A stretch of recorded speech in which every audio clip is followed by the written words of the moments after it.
Welcome everyone to the Realm Walker podcast, where we discover the many similarities and differences in races, aspects, and world building of our favorite fantasy and sci-fi universes. Whether it's a simple walk to Mordor or at high speeds across the galaxy, I am your host, Jake Tron, number 42, and I am joined with my crew members, CJ Hello and good evening, everyone. and Ethan. Hello, everyone. I was not let in on this idea in the slightest.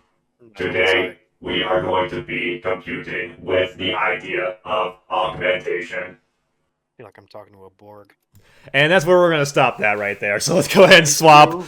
Alright, so today we're going to be talking about augmentations, and this is going to be something that's going to be more focusing on the sci-fi side of things. When it comes to augmentations, we're going to be talking about augmentations with technology, but also with more fantastical augmentations as well, be it technology with metal, the certainty of steel, or even the injections and mutations as well.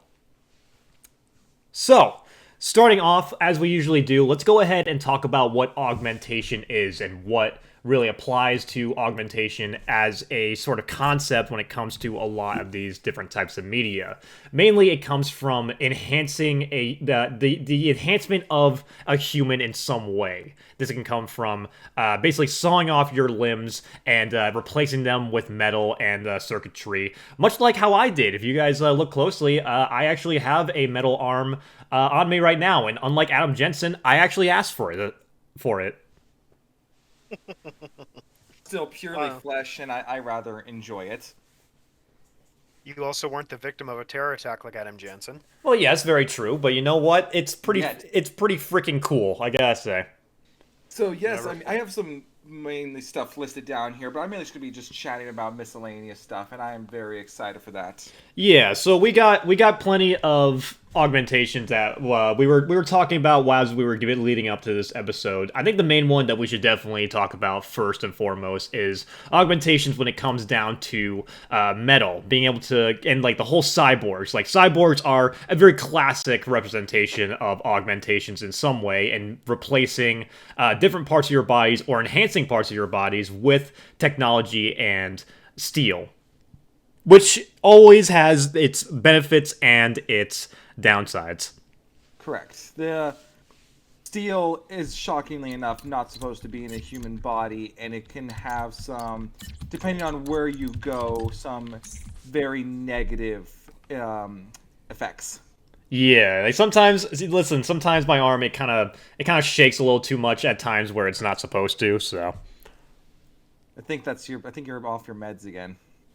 I mean, listen, it's not happening for my other arm. It's just for this one. So, like I said, you're off your meds again. Nah, I don't know what you're talking about. Everything's fine. It's fine. I'm good. Yeah, it's all good. Don't worry about it. So, where do we start with augmentation? There is no this is such a broad topic. Where do we begin? I have things from all different types of areas I visited, so I have no idea. I have stuff from freaking Elden Ring. I mean, yeah, it kind of all comes from a bunch of different places in general, but I think if anything, we can probably just start with the whole idea. We can just start with real life in general, because in a way, there are already replacements with prosthetics, because a lot of augmentation, it kind of comes down to prosthetics in some kind of way. You know, you replace a limb with a prosthetic, something that can act in a similar way. Maybe not to the same effect, but it acts in the same kind of way. I think, if anything, it definitely kind of comes down to Blade Runner. Because the whole idea of Blade Runner is that there are augmentations and there are upgrades that you can get for the human mind and the human body to kind of keep you informed. A lot of replicants kind of have that same idea when it comes to enhancing themselves, because they are human, but they are enhanced. They have enhanced strength. Have enhanced abilities. Well, one thing I want to piggyback off of that was just given how, when you just mentioning Blade Runner, just how prominent augmentations and all these additions to the human body are very, very popular and widely around in anything cyberpunk. Including the Cyberpunk game, in the Deus Ex series, anything Cyberpunk, you are almost always guaranteed, movies and games, everything, in the cyberpunk universe. You're always going to see implants in the eyes to help see. You're always going to see someone's arm being in metallic or some form of maybe silicon based, or you're always going to see it in the cyberpunk genre. That's one thing that I've really noticed. Yeah, and you see that quite a bit with just Blade Runner in the cyberpunk genre, like you're saying. It's almost like as if it's both a trend in the cyberpunk genre, but also in a sense to kind of keep yourself up to date in a way. It's software updates, it's hardware updates, and it's an arms race, pun not intended. Because if you have, that one gang down the street who's giving their goons, we're using old school goon term here, all kinds of augmentations and upgrades to make them better at their job, what's to stop them from moving in on your turf? You got to do the same. It's an arms race. You have to see if you can do it better, and it can devolve rapidly. And Well, yeah, it also Sorry, go ahead. Well, it also is a very big difference depending on what kind of universe. Because obviously we have Cyberpunk, where the thing about Cyberpunk is that it's kind of open to anyone, right? And not just, Cyberpunk the game, just in terms of like whoever can get their hands on the technology and enhance their bodies in their way through either legal or illegal reasons. It's kind of like open to whoever can achieve it. But there are other cases in more high sci-fi media where sometimes it can be a little bit more of the elites are the ones that do it, or technology and fusing technology together with another person is only used for medical reasons. Well, yeah, and that's one thing that I really found that Deus Ex does, the series, and not too much so in the first game, but definitely from the second game to the fourth one, that they definitely do a lot of. Yeah, it's open to a lot of people, but at the same time, it's also looked down upon. Like you're looked at as impure, that you're not 100% human if you have one of these. And sometimes it's not even your choice whether or not you get one of these augmentations. Maybe you lost an arm to a disease, or in military service, where you lose a leg, lose an arm, or obviously, if you suffer from blindness, you get augmented eyes. Well, in the Deus Ex universe, that's seen as you're less than human, and that's something that really comes to a front in Mankind Divided, where it's almost like anyone who's augmented is literally seen as less than human, and they have segregated train stations in Prague to prove it.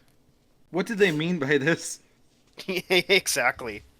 Yeah, well, I mean that kind of comes with the fact because there's always the struggle when it comes to augmentations, and this also comes with the fantastical aspect of as well, which we'll get into. But when it comes to fusing your body with machine and steel, it all comes down to holding on to your humanity in a way, being able to keep your humanity in check while you are essentially just taking off these limbs and replacing them with a foreign object that, yeah, it might give you benefits, might give you super strength, but it's kind of that piece of you that's still going to be a part of you, and you're replacing it with something that is very foreign to your body.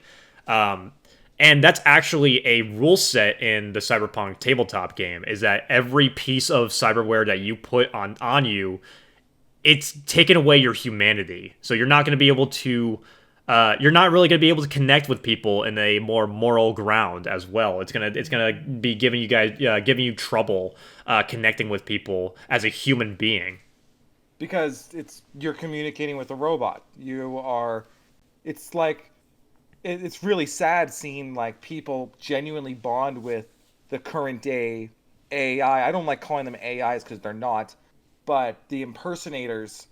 And you see them bond, and yet it's really sad and pathetic to see that happen to them. Yeah, because they're fusing with something that can never understand what it truly is like to be human. Well, you look at how far. I mean, Adam Smasher is a pretty good example of how far you can really go as being originally human to what you can make yourself with all the additions you can put on your body. To be fair, Adam is a 1 in a billion case. He is the few individual that is actually built different. He was a psychopath before he took on the cybernetics. So he was already probably closer to a sociopath, considering how cybernetics work. And So the cyberware didn't have to modify him. He was already that far gone. Oh, And he's so definitely what's really a miracle is how V is able to carry the weight of all of their respective cybernetics. And it's widely believed, and I believe confirmed, that the relic in V's head is carrying some of the cyberware weight, because it's basically two brains so they can carry more cyberware.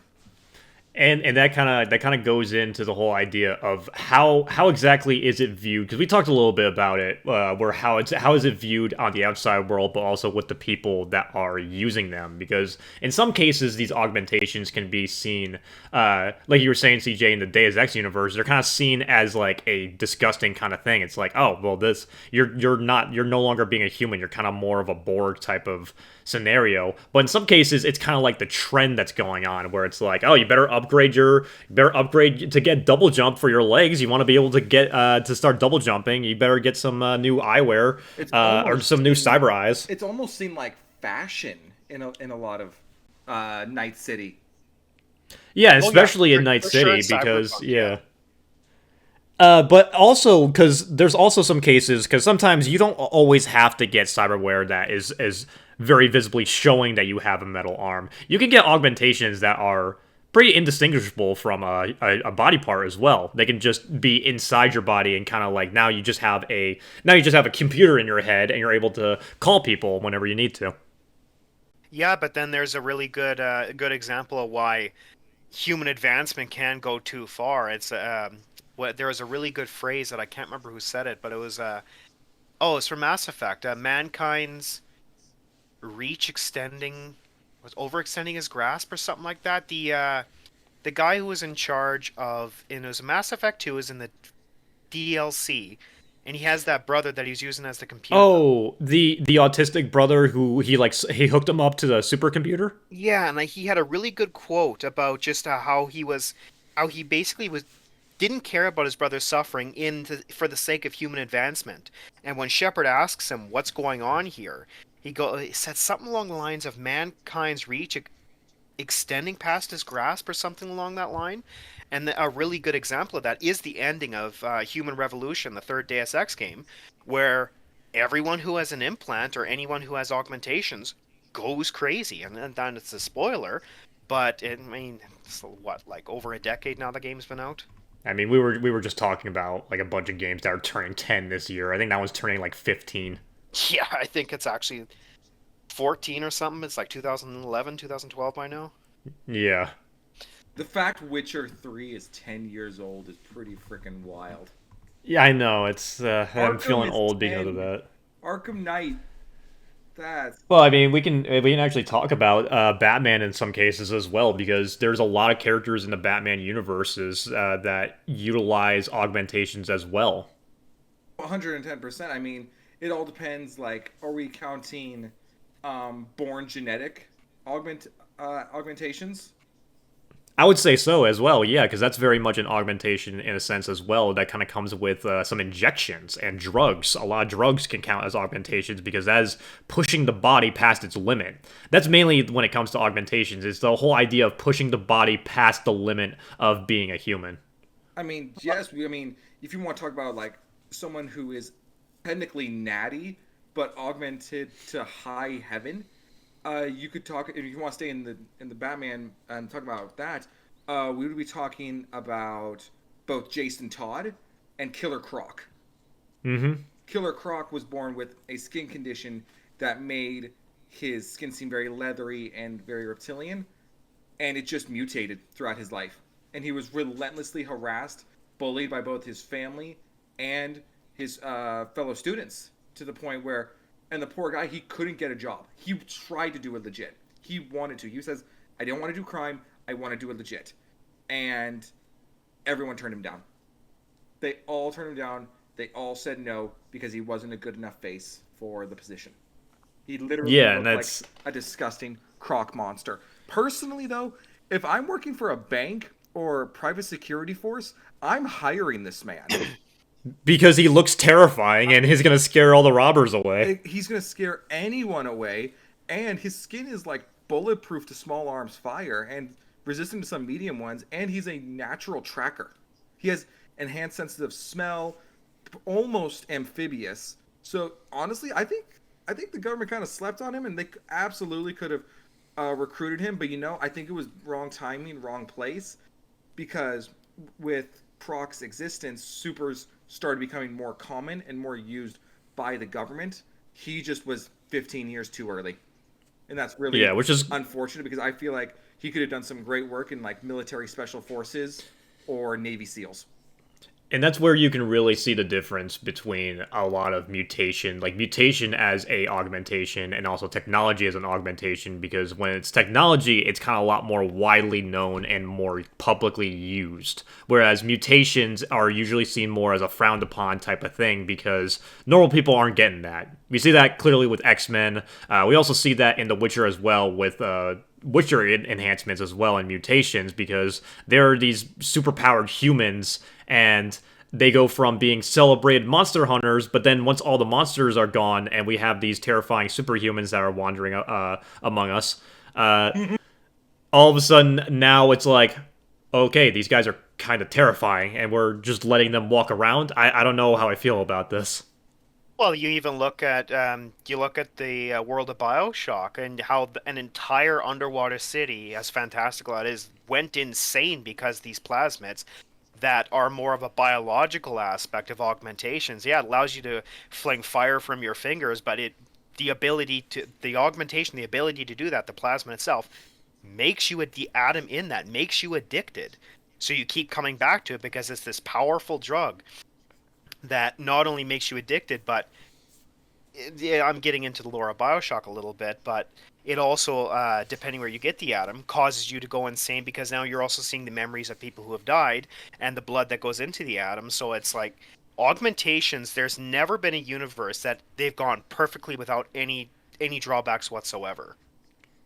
Oh yeah, no, because well, I mean, you mentioned being addicted because that's always the problem, right? Because once you start doing it, you want to keep on doing it. I like this power, and that's why we see so much both in Edge Runners, in the books, and in just Cyberpunk in general, is that we see all these people just go insane, and to the point where Max Tack has to put them down. Mm-hmm. Yeah, Like that's what we that's what we see what happens. Call Max Tech like sanctioned cyber psychos. Pretty much, yeah. Yeah, they're just muzzled as chromed out as cyber psychos. Some of the freaks you find. Yeah, they've just been repurposed to instead hunt them down. And that's kind of the whole thing is that it's always like, no, I'm fine. Just one more augmentation, just one more blade arm, and I'll be fine. One more oven in my chest, and everything will be fine. Yeah, exactly. It basically is akin to drugs, and that's kind of what that is like the literacy that we're kind of getting from that is that it's basically akin to utilizing these drugs and utilizing these things that kind of make you feel better and make you feel stronger. But just every time it's just a little too much, and that's it. That's all it takes. Well, Deus Ex has it's not so much something that caused you to go insane because that was literally something that was programmed into the augmentations, but it has something called neuropazine, and that's something that with my background into the medical field, now we do have the what we put into people nowadays are very basic currently, as we obviously understand, with implants, and that's usually made of cobalt, titanium, gold, and stuff like that. Well, the human body still recognizes things as foreign. These things don't always work out and can reject implants and can reject augmentations, and that's something that happens in Deus Ex, and that's the whole point of neuropazine, which is a drug that prevents this from happening, but it's not a one-time thing. You've got to keep taking this, otherwise your augmentation... I don't think so. I don't think it's very addictive. I'd have to go back. It doesn't really matter if it's how long does it typically last? Let's say a week, month? Per dose. Per dose, if memory serves correctly, because it's basically it's put in through an injection. I think it's let's see, you're testing my memory on this. 20 milliliters, I think, and it's injected.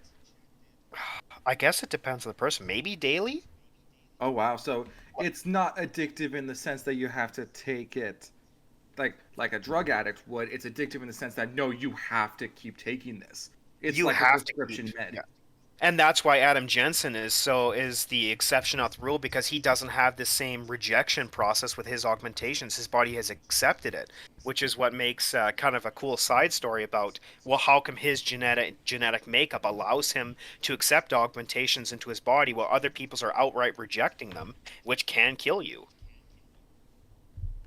Yeah, and that kind of also goes into the whole idea. Yeah, it basically it comes with a new prescription. Like if you're gonna get these augmentations, you need to have a prescription to keep yourself going, in a sense, and that's something that is shared with a lot of these different types of augmentations, and at least in terms of like the scientific method of things.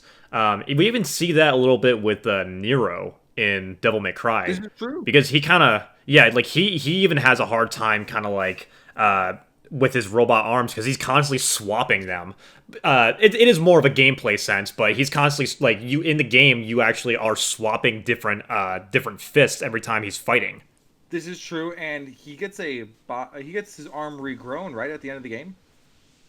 I believe so. Yeah, I think that's the one good thing that Virgil did as a Okay, dad. let's say, if you were to say the one good thing the game did, we were gonna have to make a Oh no, that blooper game. reel out of what I was gonna rip into you.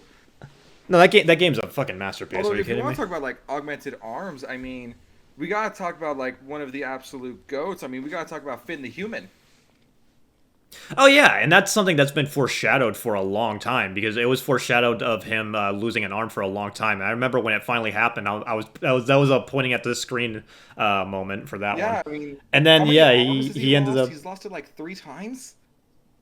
I mean, it took a while for him to lose it the first time, and then he ended up getting a ghost arm. He had like a plant arm for a little bit. Yeah, and then he got the robot arm at the end. Yeah, So yeah, he's lost it like 3 or 4 times, and it's pretty. It's just is it fate? It's not really sure. It's just foreshadowed a lot that he would always lose it, and I think it's him. His willingness to give and protect is what costs him it every time. Um, yeah. Speaking of like, we were talking about augmentations and like the desire for how they use them for power. I have a perfect example of them in the form of Godric the Golden. Oh yeah. For those that don't know, from Elden Ring, Queen Marika and Godfrey, her first husband, they had many children, and Godric was one of their descendants, and he idolized his, I believe, great grandfather Godfrey. But the problem is that that Godric was hideous to look at, and his power was so thin that Marika and Godfrey basically cared very little for him, barely even noticed him. He one time he was basically exiled from the family, and he was retreated, and in a desperate attempt to gain the recognition of such a powerful order, he took upon grafting. And the reason why you see him with all those bizarre arms is because they're all taken from powerful warriors that he grafts onto himself to get a sliver of it.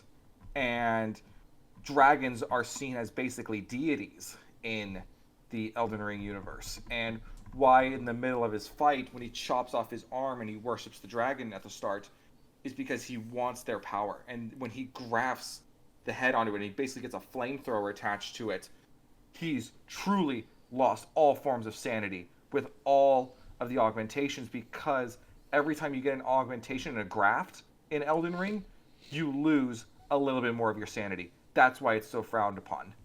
Whereas if you compare him to his like great grandfather Godfrey, like you look at Godfrey and he's perfect. Like from a physicality and a pose standpoint, he's a perfect individual because he's not tampered, he's not grafting. It's all natural.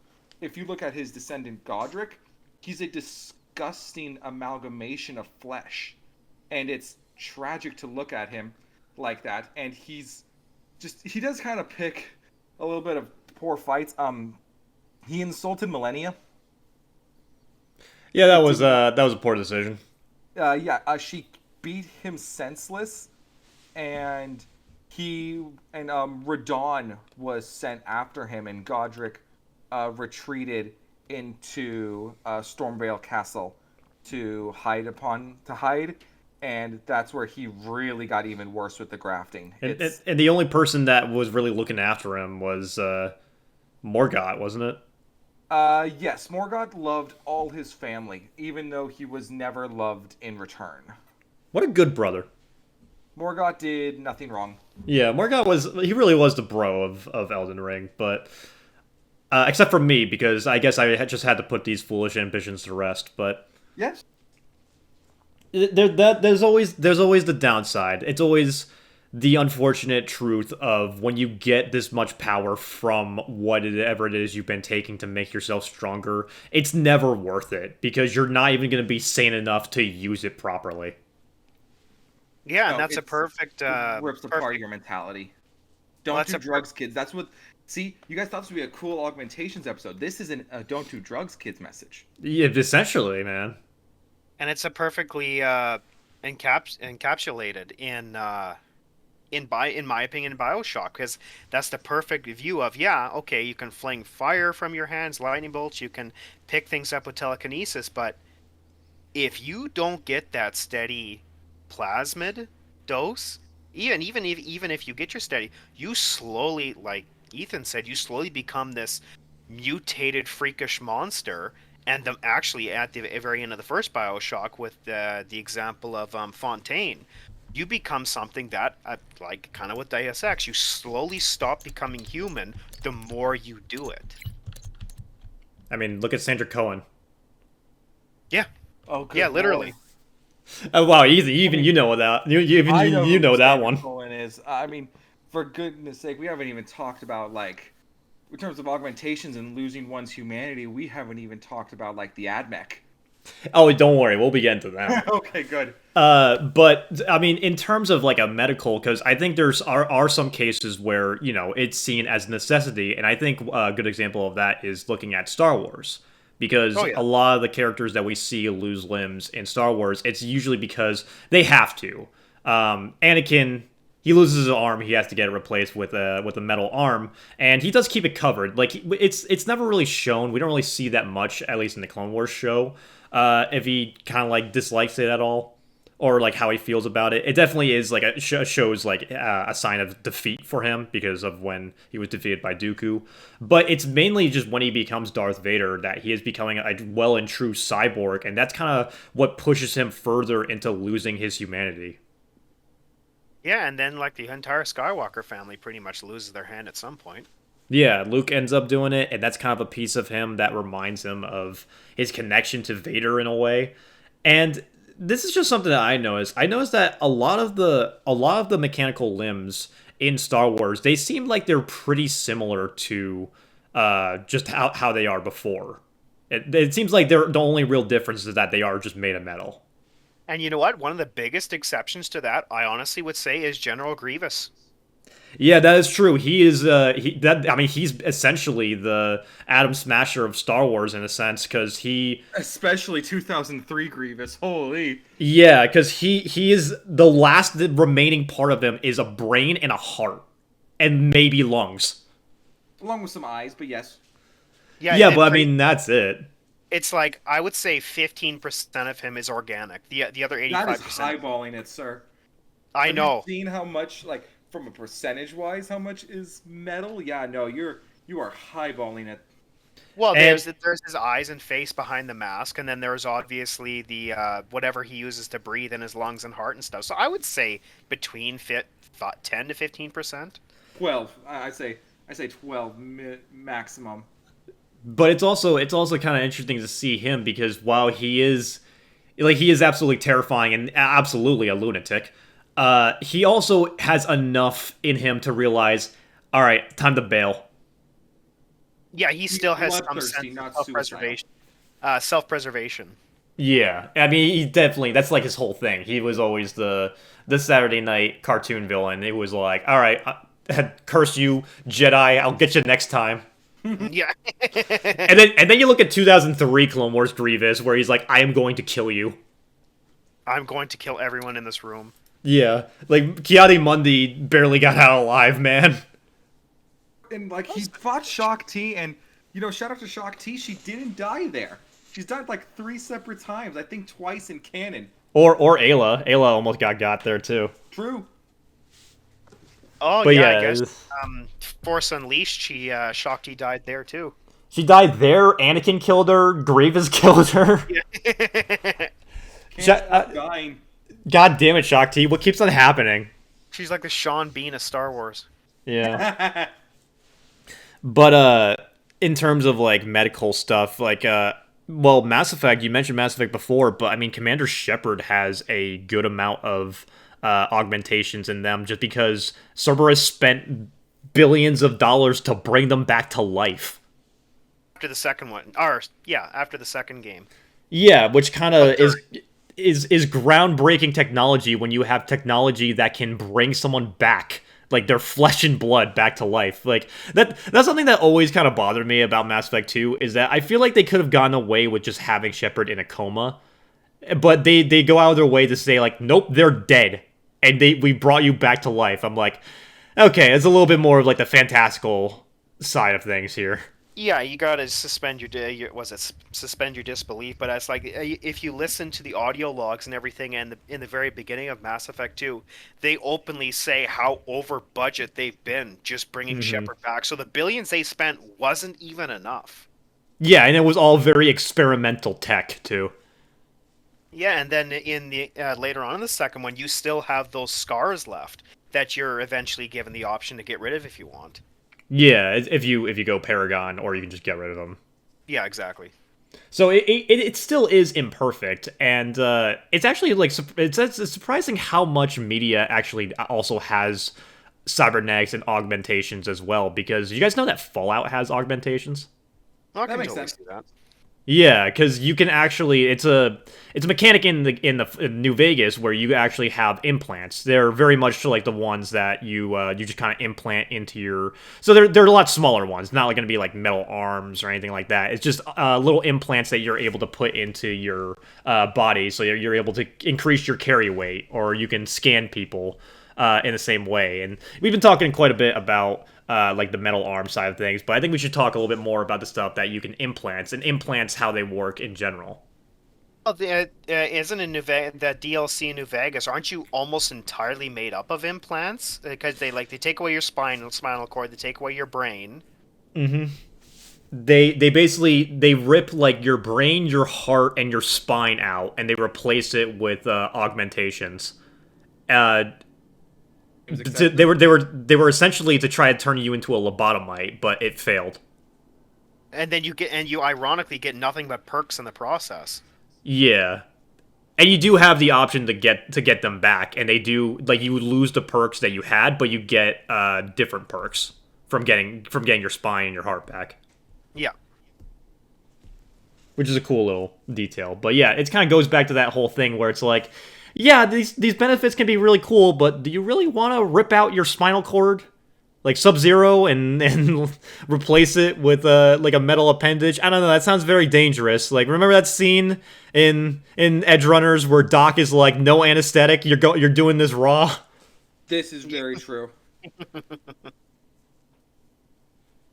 So, you know. I don't like the way that Doc was operating. I mean, we could do a whole thing on operations in general, but like another type of augmentation I want to bring up is potions and tonics, i.e. Oh, yeah. the Captain America Super Soldier Serum. That is, for all intents and purposes, a potion. Yeah, I mean, a lot of these, mutations and like a lot of the operations is going into more of like the fantastical side of things. Like your classic potion of strength is an augmentation. Yeah, in the same sense. Augmenting yourself. And I slang this here. Okay, hold on. Mark it down here, Jake. Get your calendar out. I'm about to praise Witcher. Okay. I really liked how Witcher 3 handled potions, and from a mechanic standpoint, because I love Skyrim. I do. I love it both ironically and unironically. It is just funny. But yeah, you be chugging potions like mad in Skyrim, and Witcher 3 has a creative way of going around. Like, sure, we'll give you potions. They're very effective, but you can't have that much because they are toxic. They are poisonous to your system. So you can have these buffs, but it's a creative way of basically putting you at a cap. Like, okay, bar's closed, you can't have any more. And Yeah, because they're not only because they're incredibly toxic because they kill a normal person. You being a Witcher, it allows you to drink it, but it's only allowing you to tolerate it. It's not even like giving you exactly what you need to really like survive it because you can still overdose. yes, you can absolutely overdose, and it can absolutely wreak havoc with your system. And the buffs and the benefits you get are massive, and it rewards you for optimizing it better. It's kind it's kind of like getting the proper macros and nutrients in after a workout or before a workout. It's the proper pre. The toxicity is just a pre-workout for Yeah, a Witcher. that's what it is. That's what it is. It's just great. Is Uh, is caffeine an augmentation, or are we I mean, dabbling more into technically, potions at this rate? I mean you could technically go into that, but I mean, if we're talking about stuff, because we're gonna be having our Super Soldier and Super Warrior episode as well, This is but true. something I do want to mention briefly, because we got the potions that Witchers have, but also Grey Wardens are augmented in Dragon Age. Yeah, by drinking well, I forget what the mix is, but it's not just darkspawn blood, but you're literally drinking the blood of your enemy so that you can And lyrium. and lyrium, so you can sense when they're nearby. Yeah, and the whole idea is like, hey, we can sense the darkspawn and we can fight them better. Let's drink this. But here's the thing: you go through the joining, you're not even guaranteed to live. And not only that, it's pretty much a death sentence in itself, because then you have the whole the calling to take into account. Yeah, Later so on down the road. it's subtracting your Grey Warden to 30 years if you're lucky. Yeah, pretty much, and then you basically kind of go a little bit insane and go down to the dark road, not dark road, deep roads. Yeah. So it's overall a pretty rough case in that case. So yeah, it's like all these augmentations and they're pretty great and they make you into a pretty good warrior, but you got these downsides that you got to deal with as well. But it's one of those things because the thing about the Grey Wardens and the Witchers are like this as well. They kind of have this heavy burden about them. Both in kind of opposite but also similar ways, where the thing about the Grey Wardens is that they know they don't have a lot of time left, so they kind of like, and whenever there's a new person, they're always like, all right, well, this is a very heavy burden, but we understand what we have to do going through this. Whereas the Witchers, they kind of, because they're extended with life, but they're also sterile, they can't have kids, they kind of have a little bit more of like a careless feeling about them, where it's like, hey, I'll solve your problems, but you better pay me. Well, aren't they made in a sense without emotion as well? Yeah, well, because they remove everything that it can be seen as a detriment when it comes to fighting monsters. So a lot of that is also in play when it comes to the mutations, when it comes to removing everything that they can that can be a detriment and increasing everything that can be a benefit. Yeah, so I think I know the video's not over yet, but from what we've talked about, I don't think we've come across one single instance where there's been augmentations, implants, or anything of the kind that hasn't had some form of drawback. Yeah, because everything is always going to have some kind of drawback in some way. It could be, it's always like the boost of the body, but a decrease in the mind and the emotions. Some more pronounced than others. Absolutely. Exactly. And that's very much seen in Fire Emblem as well when it comes to crests. Yes, I agree. In the words of Edelgard, the chests are to blame. I mean, the crests are to blame.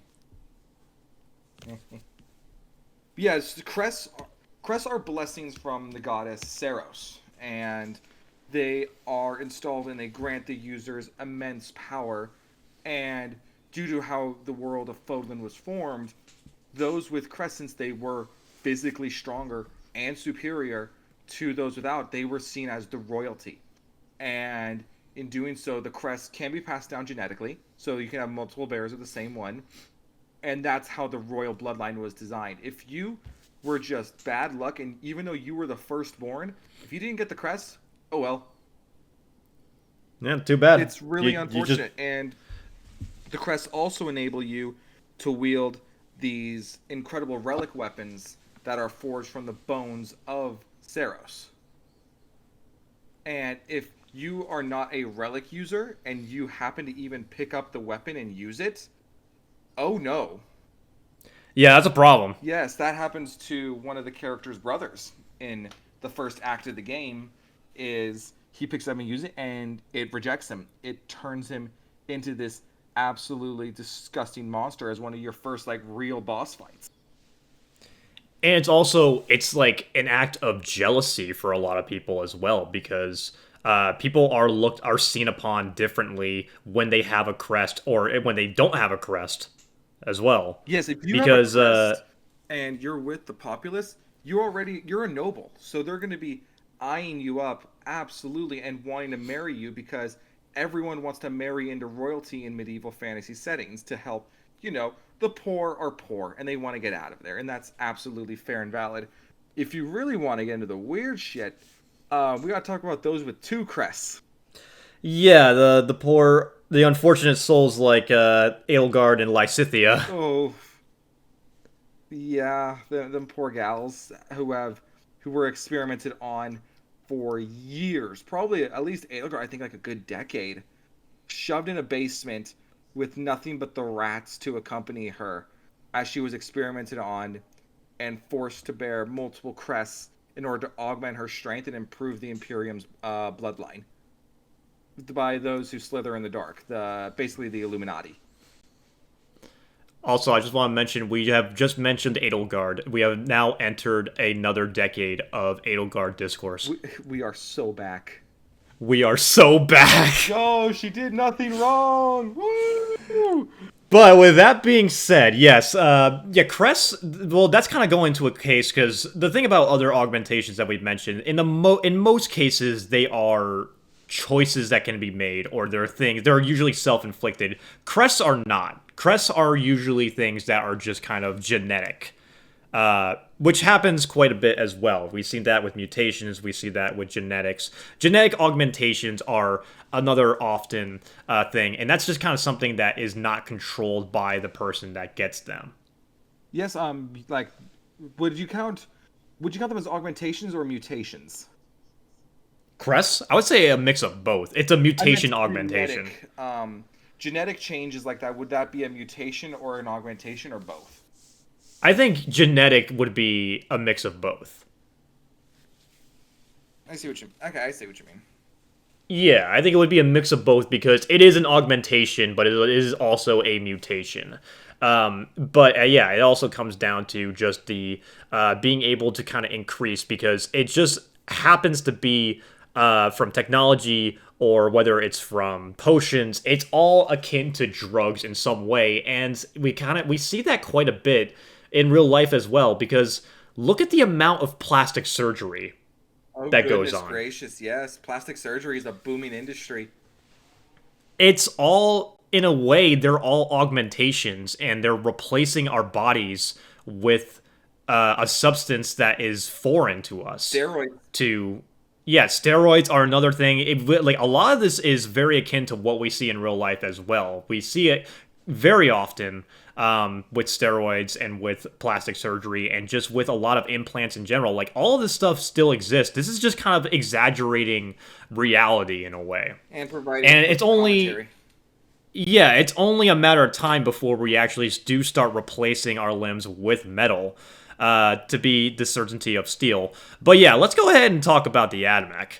All right, Archangel Malone, you want to take center stage? As an Adeptus Mechanicus fan myself, I would say they are the poster boys when it comes to the augmentation and just going, just a little bit too far when it comes to augmentation. Just a tad bit. They're a little past. Yes, you have. You painted that fucker. Also, let me just say, I do not want to paint Call ever again. That model was not fun to paint. But the AdMech, they are fully aware of what they are doing, and they don't care. No, they embrace it. Yep. They are absolutely embracing the whole idea of, because they believe that the certainty of steel is the future, and it is what will get them closer to the machine god and the Omnissiah. It is what's having them serve the Omnissiah in the best way possible. And we see that quite a bit when it comes to, their bodies are definitely, they have the best equipment, they have the best weapons in the Imperium, they have, everything that they have is absolutely the best. But they are the last, person you want to talk to because they do not care for you at all. No, they don't. Like if you're not a fellow AdMech? If you're not a fellow AdMech, they do not give a shit about you. Like, if you ever, we've played Darktide, Hadron does not give a shit about you. No, no, he doesn't. Your meat, your body, you as an individual are worth less than the gun next to you. Yeah. Because those are tools of the Omnissiah. Those are relics that must be preserved. Those are relics that must be blessed upon. And this kind of comes with a very big religious aspect of them as well, which I always thought was a very cool idea because they're Tibetan monks mixed with a steampunk aesthetic with a very desert feel. That's why I paint them to look like NCR Rangers. I love that Skitarii Marshal you built. That was awesome. Yeah, one of my favorite models I've made. But it comes with a very big religious kind of aspect as well, because a lot of time we were talking about how sometimes augmentation can be seen as fashion. For the AdMech, it's seen as very much a religious stature because it's their whole religion is based on that. It's like comparing a bishop to a pope. It's pretty much. If you see a Magos with heavy augmentations upon him, you know that he's clearly a veteran and he's clearly been around. I mean, good God, Call is older than the Imperium. And you can just see, because it's almost like a state, like a status of ascendancy in a way, yeah, just because you can see just how long they've been around and how long they've been of service to the Omnissiah and their eyes, because look at how many augmentations they have, and because they just keep going, and they keep going, just metal on top of metal, there's like barely anything left of them. Well, you even call human. Barely, like, even, because we even see it in Mechanicus, there's just that guy that just is just a skeleton. Or he's just a skull. He's not even like, there's nothing left of him. He's literally just a skull that's connected to a mainframe. I mean, here, I'm going to send some images like, this is... Well, I just recently finished the book Brutal Kun, and then the AdMech play a really big part in that. And you say metal on top of metal, but it's not only metal on top of metal, it's metal within metal as well, because they have guns and all these kind of things that are hidden within themselves, like kind of like the General Grievous and his 4 arms. Yeah, so they are just completely piling stuff on with some of the worst cable management I have ever seen. Right? I mean, like, look at the photos I'm sending right now. I just sent one right now. I mean, that is a Primaris Space Marine. That is an 8.5 foot tall soldier, and that's Call. And there's the freaking weirdo behind G-Man. And he's hunched over. Right. He's kind of hunched over like a turtle. So that's the cover art to the Great Work, right? Yes, the top one, yes. Yeah. Yeah, and we was probably after Gilliman's resurrection, and yeah, that's Call, who's older than him. And he didn't skip time. He didn't time skip. No, he lived that time. Yeah, just because that can go into another benefit, because once again, we're seeing a lot of benefits to the body, but the thing about the AdMech is that they are very much, like, they're part of the Imperium, but they're very much in it for themselves. I've heard them described really well as an allied nation. Yeah, they very much are that. Like, they'll help the Imperium, and they'll definitely work with them, but they are very much in for their own goals. Well, it's like I remember when I first started to get into 40K, like I was talking to you, Ethan, we talked about the AdMech, and I was kind of asking questions, and you told me, would you, and I was kind of saying, well, if everyone's kind of considered a heretic if they don't believe in the Imperial truth, well, how come the AdMech are an exception? I remember you, Ethan, said, would you really want to piss off and tell the people know who make all your weapons? Yep. They don't just make weapons. Not just their weapons, yeah. Everything. Exactly. It'd be like trying to put, like, trade limits and tariffs on China. We kind of can't do that. Yeah, because that's going to be a problem. But we also see a great contrast in the book, Flesh and Steel. Oh God, are you talking about the meatpacking area? Not necessarily that one. It's Okay. the main Oh God, are character. servitors augmentations? God, they are. Yeah. I don't like that. Well, the main character in the story Flesh and Steel, he has a metal arm, and he openly expresses how much he hates it. But to them, to the AdMech, they see that as you're starting your journey. You have just begun because they actually. That's the thing about the AdMech is that they actually welcome a lot of newcomers. It's like if you're just starting your augmentation, they are gonna like really support you on your journey. It's like you have been accepted into the Machine God. We are going to welcome you on your journey and on your path because clearly you have been blessed. But he's like, I hate this thing. It's not mine. And it's a great contrast in that sense. They hate it. So the normal civilians like. So it all depends on like who you're dealing with. Astartes tolerate the AdMech barely, depending on the chapter. I know we have an Iron Hand in the group that is like, "Yo, let's go AdMech more, please. Let's go." It's as if he has a type. But if you're like certain chapters, like Ultramarines, just they barely tolerate them. They tolerate them because they need them, not because they want them. Well, I mean, going back on what we can also talk about the Iron Hands, who was honestly they're a better chapter now that their Primarch is dead. And you want to keep him dead? He got a little ahead of himself. Let's just say that. That's going to upset at least one person. There are a total of 4 Iron Hands fans, and we just pissed off all of them. Yeah, exactly.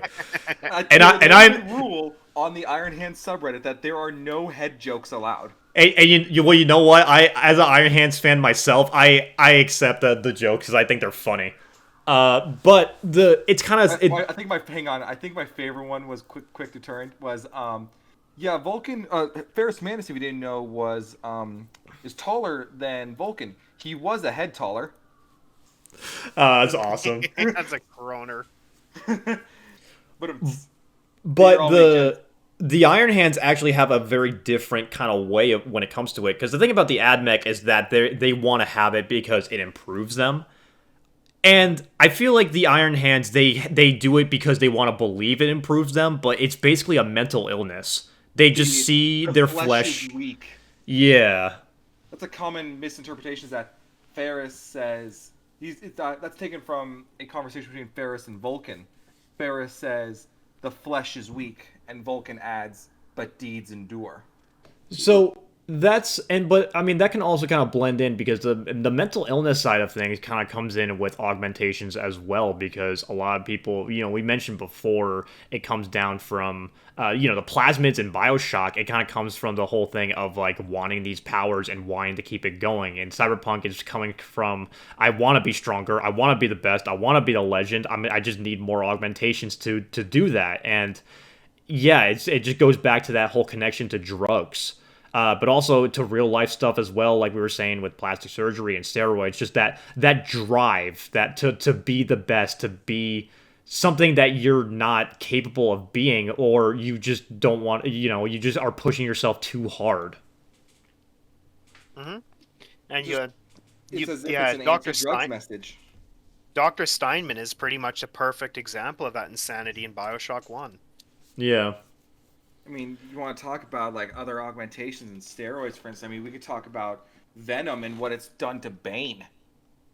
Oh yeah, like that's another great example. The whole idea of the Titan formula, is that only in Arkham? The Titan formula? No, Titan formula is only in Arkham. Titan's much different than Venom. Venom in the original source material is a highly addictive, very effective steroid. And it's both a steroid, which of course boosts muscle strength and muscle toning, but it also drastically is a very effective painkiller. I've seen him absolutely get pounded before and absolutely brutalized, but he takes a shot of venom to the neck and he's just ready to go. It's a stimulant. It's just kind of like a painkiller that he just injects and it just keeps him going. It's just kind of like a dependency on that. Yeah, and that's definitely. So a lot of it just kind of it goes back to drugs in a way. Augmentations are just typically seen as drugs, and you should try to be a clean life. Pretty much, yeah. 100%. Maybe we should be living the Billy Butcher life. I Well, wouldn't- actually, no, now that I think about it, he's kind of a hypocrite in that sense because you look at the boys, you look at what's the drug called? Compound V. Yeah, Compound V giving you temporary superpowers for a little bit. That's also like another case of just giving you like these superpowers that are enhancing your abilities, if not for a temporary time. Some would say it's like getting a rush off power, a high off power. Yeah. Hmm. Wow, I mean, way to go, are we boys. are we talking the book or the OG source material or the show? Is it different in both? Yes.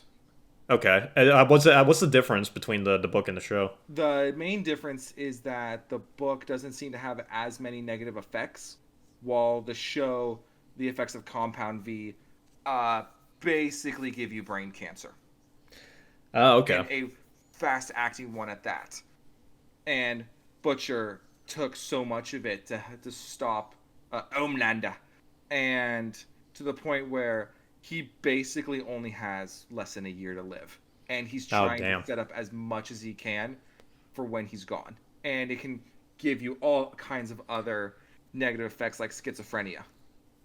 So you slap that with someone who's already paranoid to high heaven, and you start seeing people like, not just strangers, no, you see people you know, and they start talking to you again. And you, if you're not aware, have no idea that they're even there and real. Damn, all right. Yes, he starts communing with his dead wife. And that same season, he starts meeting his old friend from military days. Turns out he's been long dead, and it's just another personality that's been taking over. And wants to... It's the original Butcher, and how he wants to take over and kill all the Supes, claiming that Billy's gone too soft. Damn, all right.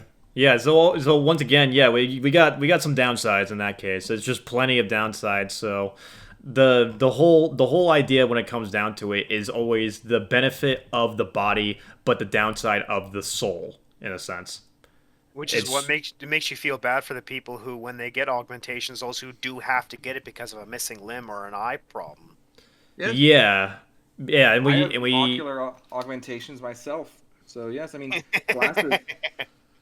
glasses and contacts, dude. I myself am a Sarseer as well. Pulls out binoculars. I'm gonna beat you with a brick. Oh, come on. Oh, don't you tell me that. You said you made a talk to a joke. What are you talking about? That wasn't on the air. That doesn't count. I hate you. That was on the stream, all right? No, it wasn't. Yes, it was. The VOD got deleted, right? I heard what you said. We're keeping this one in. Okay. But yeah, it does. You do feel bad for the ones who actually need the augmentations and that end up kind of having that, because it's a very much an existing thing in real life as well, of just body dysmorphia, not feeling like this body part belongs to you. And then you have people like Johnny Silverhand who have a silver hand. Yeah. Who's to say he doesn't hate it as well? He just took it as part of his branding. Yeah. Yeah, Or Iron Hands. Or, the Ferris Manus of the Iron Hands, who has an Iron Hand and is flagship of the Iron Hands. No, it's called the Fist of Iron, please. Come on. Or the Fist of Iron. Oh, sorry. Not on the nose enough, I guess. No. Not at all. Ugh. But yeah, that's I would say that's about augmentations. Definitely a shorter episode for today, mainly just because there's only so much that we can talk about when it comes to augmentations. Keep coming around. But do you guys do them, kids? Yeah, I would say, like, overall, augmentations, they might look cool, but do not recommend them. But yeah, thank you guys for watching. Do you guys have anything else to add? I think we covered a lot more than in a couple previous episodes. We touched on quite a few universes because if you, just a quick mention, we're not going to go back into it too much, but you talk about potions. Well, Elder Scrolls is right there, because in Oblivion, you can make potions that let you walk on water. So we touched on a bunch of different universes. The Jesus potion. Yeah. But yeah, the potions have a lot of downsides, can have a lot of downsides as well, because they're always very temporary. There really isn't a lot of permanent potions. there's not a lot when it comes to potions that have downsides, because a lot of because I think Witcher is the only real one that comes to mind when it comes to potions and tonics having like real downsides. Which is weird because like you could compare potions to medicines, and yet even then you can definitely overdose on like cold syrup. Yep. Yeah. Also, question: I think we've had this discussion. Is soup a potion? I mean, if you make some good soup, I consider it a potion. It makes me feel think about good. it, like dead animals, dead plants, thrown in a pot set to boil from a book handed down by old women, and I have never had a better cure to my cold. Is it an elixir? No, it's a potion. What's the difference between an elixir and a potion? I don't think there is one. CJ? Aside from the I name, hear the keyboard clacking. well, they're both drinkable. I still believe soup is a potion. In most contexts, an elixir is considered a potent liquid with medicinal properties. A potion is a broader term for any magical or herbal liquid. Huh. Well, I guess So elixirs, just medicine potions, basically. Strictly. I guess so. Yeah. Okay, like how they have like conjuration and destruction magic. It's just different fields. Ah, interesting. I guess in the terms of alchemy, that kind of makes sense, but yeah, but there really isn't a lot of potions that kind of show downsides other than the Witcher that I can really think about. Oblivion will limit you to how much you can have in one sitting, but that's more of a gameplay aspect than an actual physiological one. And that's kind of about it, because Lord of the Rings doesn't really have that, do they? Lord of the Rings doesn't have much in general in terms of potions. Yeah, it's very limiting. So yeah, when it comes to augmentations, while there is plenty of it in fantasy, it's definitely more of a hang on, sci-fi there is one more I just focus remembered. thing. What you got? Percy Jackson. You're gonna have to remind me about Okay, that one right. because I haven't. CJ, have you read the books? Oh, absolutely. I love them. Ambrosia and Nectar. Yes, you are right, aren't you? Ambrosia and Nectar, for those that don't know, is food for the gods of Mount Olympus, and the reason Percy and crew can have it is because they're half gods. They're demigods, and even then, it rapidly heals you. Ambrosia, I believe, tastes like buttered popcorn, and the nectar tastes like melted chocolate, but I believe it changes based on the person. It resembles a taste they love a lot. Yes, it depends on the person too. I remember that part. But if a mortal were to eat it, they would die. If a half-blood can have a little bit to a decent amount, otherwise they would just explode into flames. It's way too dangerous for them to consume. Those were en great masse. books. Yes, great books. Shitty Is he film, still making good them? show. No, I don't. I think he made 5, and that was it. No, there's the Heroes of Olympus, and there's a 6th Percy Jackson book. Is it good? I haven't read it yet. I've heard it's good though. It takes place after the Heroes of Olympus series. Something I actually do want to mention, something I forgot. On top of augmentations existing, like the implants existing in Fallout, chems are actually very much an augmentation drug that exists in the Fallout universe as well. We have things like Psycho, Jet, Buff Out, and once again, it kind of goes into the whole idea of these are temporary buffs that you are getting. Like you eat Buff Out, you're stronger and you're able to carry more. You take Psycho and you're able to do more damage with melee. On that list? Mentats are as well, but they implement both a lore and a gameplay element into it where you can get addicted to it. So if you take too much Psycho, take too much Buff Out, you can just get addicted and you get a stat debuff whenever you're not high on off of it. And the main enemies we see in New Vegas, the Fiends, are just high off their minds on every chem imaginable. Because they just can't go without it, and that makes them incredibly dangerous, but they're also sporadic and they're not thinking straight. Yeah, and you have, like, once again, there's not really a universe where you can do these things, plasmids, augmentations, where there's no drawback. There's always going to be a drawback because it very much takes a lot of inspiration from real life. Just all these drugs, they might do some benefits, but they're also giving you a lot of negatives as well. So, at the end of the day, kids, don't do drugs. Don't do drugs, dudes. It's not worth it. Not meth, not even once. Yep. Don't do drugs. Be an alcoholic like me. Oh, that's not better. No, Oh, don't. that's not better. But Man, no, I seriously, don't do I that. sure wish driving was more entertaining. Alcohol. What a fun episode this has been. From what's it called? Well- from the bar to from the KSI song. From the bar to the keys to the car to the trees. All right. Well, with that being Advertising for said, drinking and driving out of the way. Can we call it here? yeah. Okay. Well, with that being said, thank you guys for listening to this episode of the Realm Walkers podcast. My name is Jake. You can find me at Mad Italian on YouTube, at Italian Courier on Instagram, and Italian Jake on Twitter. Ethan, where can they find you? Find me at gamer_guy27 on Instagram and SLDE Wilson 27 on Twitter. And CJ, what's the one place that they can find you? Yeah, the one place is Instagram at Space Wizards United. And if you guys would like to support the podcast, be sure to do so by checking out the Patreon that is down below. If you guys enjoyed the episode, be sure to subscribe as well, as that really helps us out a lot. And thank you guys for watching, and we'll see you guys in the next episode. Take care.